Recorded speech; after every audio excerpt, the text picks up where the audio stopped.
विपक्ष की सियासत चरम पर है। राहुल गांधी कहते हैं कि उनके फोन में हथियार डाल दिया गया है, तो ममता बनर्जी ने अपने आप मान लिया कि उनके फोन की भी जासूसी की गई। दोनों नेता आपे से बाहर हैं। संसद के दोनों सदनों में हर दिन हंगामा। राज्यसभा से ममता बनर्जी के एक सांसद को बाहर निकाला गया, तो लोकसभा से 10 सांसदों को बाहर निकाले जाने की तैयारी है। कांग्रेस टेंशन में है।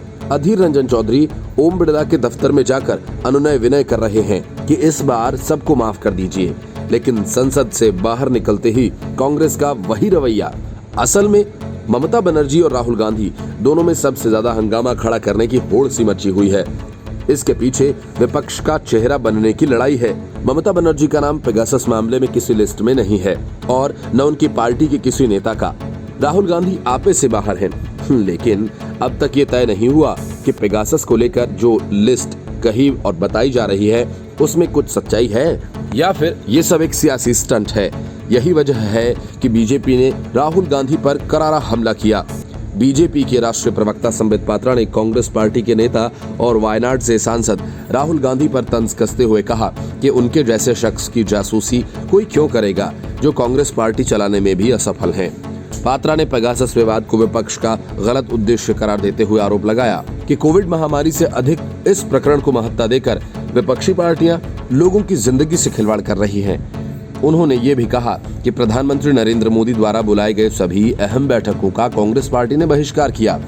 दरअसल एक दिन पहले ही कांग्रेस नेता राहुल गांधी ने केंद्र सरकार पर पेगासस स्पाईवेयर के इस्तेमाल का आरोप लगाते हुए कहा था कि उन्होंने भारत के लोकतंत्र को छिन्न भिन्न कर दिया है। पात्रा ने कहा कि प्रधानमंत्री मोदी ने अहम मुद्दों पर कई बैठकें बुलाई, लेकिन कांग्रेस ने इसका बहिष्कार किया।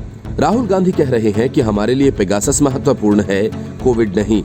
आप जनता की आवाज को दबा रहे हैं।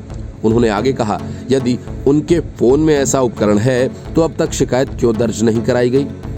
केवल प्रेस कॉन्फ्रेंस करते हैं, कोई उनकी जासूसी क्यों करेगा? वो कांग्रेस पार्टी को चलाने में भी असमर्थ हैं। उनकी जासूसी से क्या फायदा होगा? राहुल जी, आपको अपने फोन की जांच करानी चाहिए। बीजेपी नेता ने विपक्ष पर यह कहकर हमला किया कि उनका मुख्य मकसद देश को वापस स्वर्ण युग में लाने के लिए प्रयास करना नहीं है, बल्कि अपने परिवार और बच्चों को सेटल करना है, जबकि प्रधानमंत्री मोदी का मुख्य मकसद भारत को विकास की राह पर ले जाना और आगे बढ़ाना है। Bureau report, news of India.